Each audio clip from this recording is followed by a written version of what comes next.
they rise from the desert sands, colossal testaments to an ancient civilization's enduring legacy. The pyramids of Egypt, symbols of power, wealth, and an unwavering belief in eternity. For millennia, they have captivated our imagination, painting a picture of a people obsessed with death, yet seemingly confident in their immortal future. But what if this grand narrative, so widely accepted, conceals a deeper, more chilling truth? What if behind these magnificent facades lay not just hope, but profound, pervasive fear? The ancient Egyptians believed fervently in an afterlife, a continuation of existence beyond the mortal coil. It was a core tenet of their civilization, influencing everything from daily rituals to monumental architecture. Yet, this wasn't a promise of immediate, serene paradise. Far from it. This continuation was conditional. Precarious.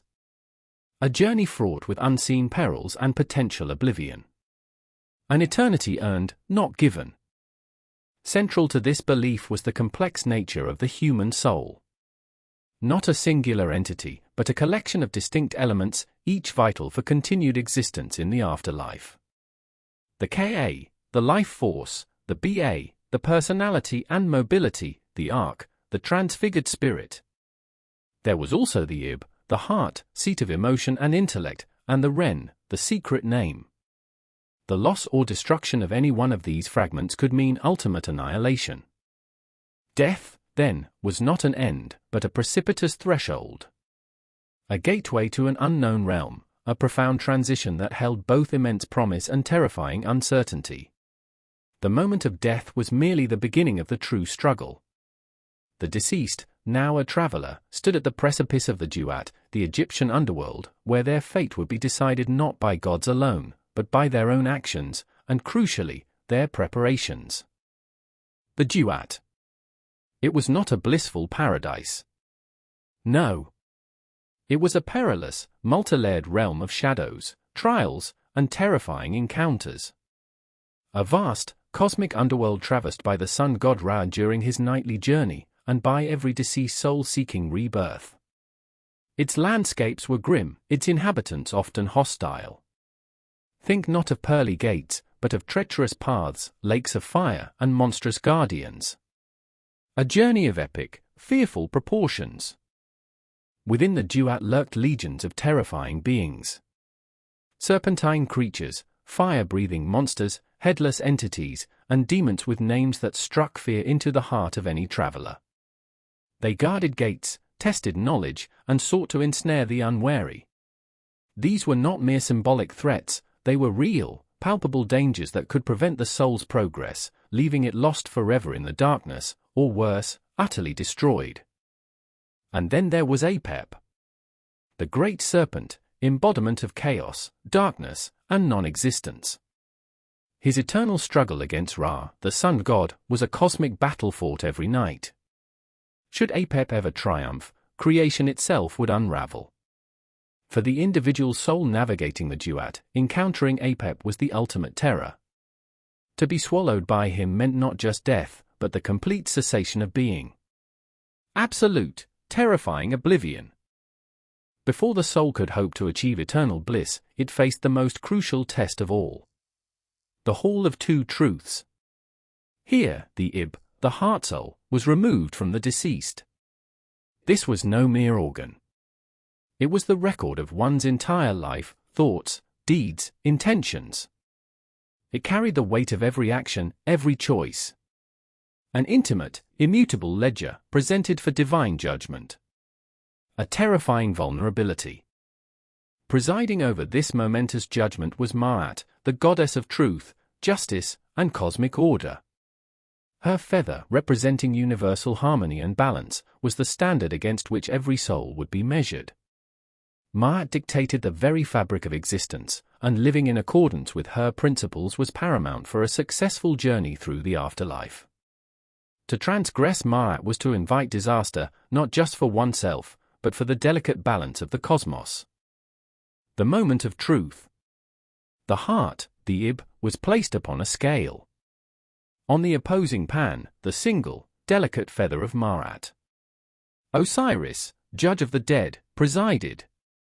Thoth, the scribe of the gods, recorded the verdict. This wasn't a lenient assessment, it was absolute. A perfect balance was required. Even the slightest deviation, the slightest impurity, could tip the scales towards a terrible, irrevocable fate. Imagine the dread of this final, solitary test. And what if the heart was heavy with sin? What if it failed the weighing? There stood amid that a devourer of the dead. A grotesque beast, part crocodile, part lion, part hippopotamus. Her role was terrifyingly simple, to consume the hearts of the wicked.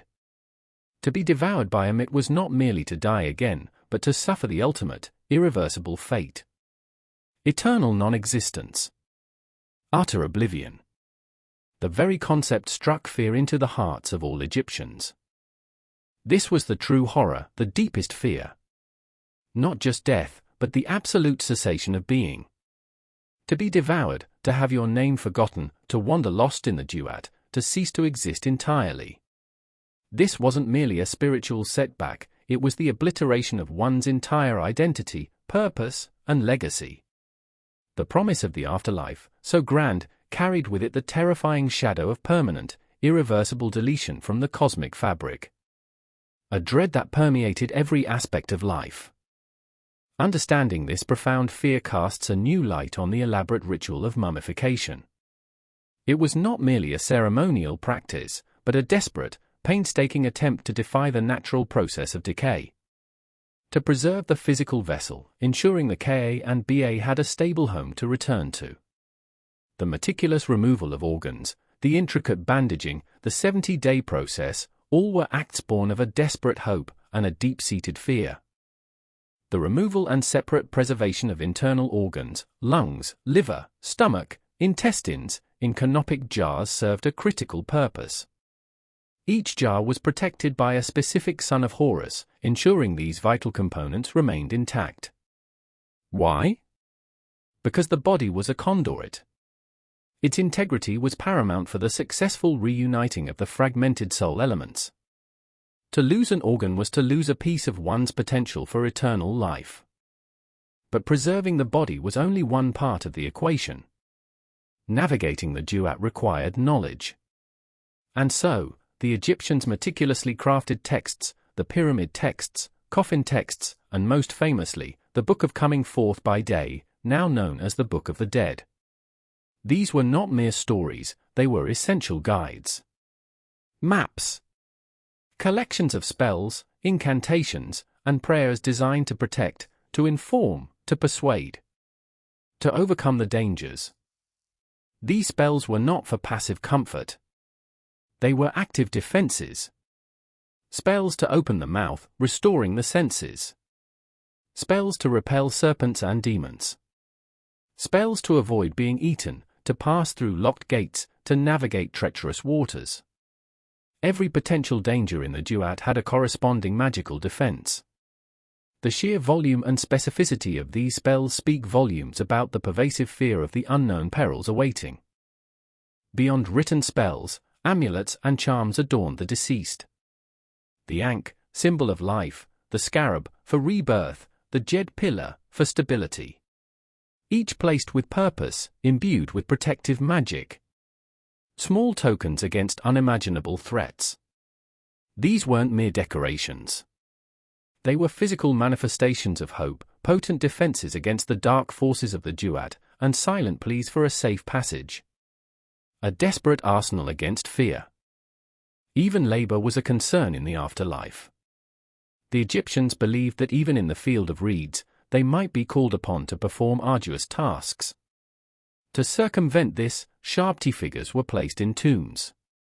Small, mummy-shaped servants inscribed with spells to magically animate them and perform any required work. An insurance policy against eternal toil, another layer of meticulous planning born from a desire to control the uncontrollable. Tombs were not merely resting places, they were eternal homes, provisioned for a journey of indefinite length. Food, drink, furniture, clothing, games, everything the deceased might need for a comfortable afterlife. But also, symbolic provisions for the hungry Ka. These were not just luxuries, they were necessities. For even in the spiritual realm, the threat of hunger, thirst, and discomfort lingered.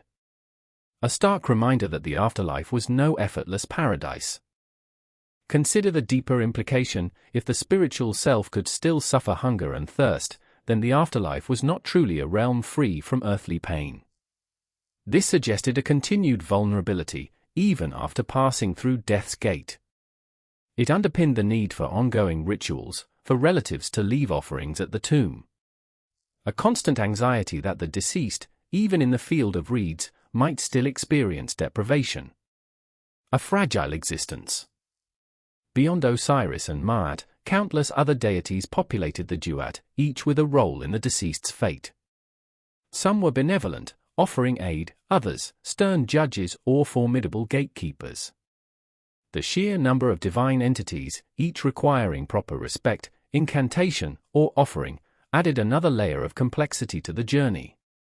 A pantheon of potential allies, yes, but also a dizzying array of potential pitfalls if one misstepped.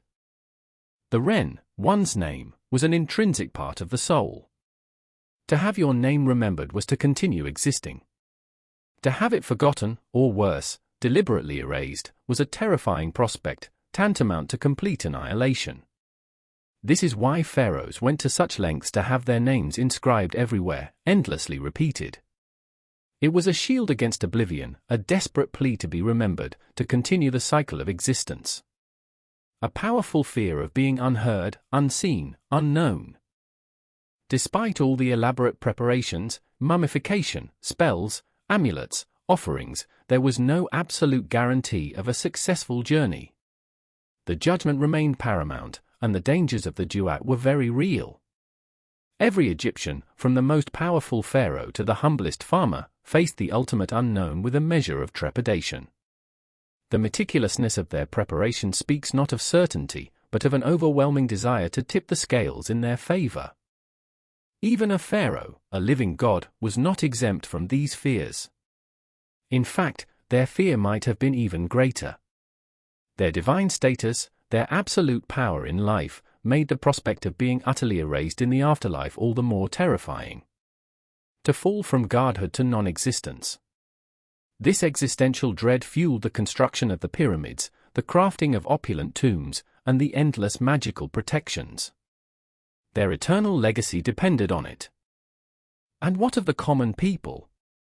For them, the elaborate mummification and vast spell books were often out of reach. Their afterlife preparations were simpler, more humble, yet imbued with the same desperate hope and fear. A few amulets, a simple coffin text, perhaps prayers from their family. Their journey through the duat would be even more precarious, their chances of survival slimmer.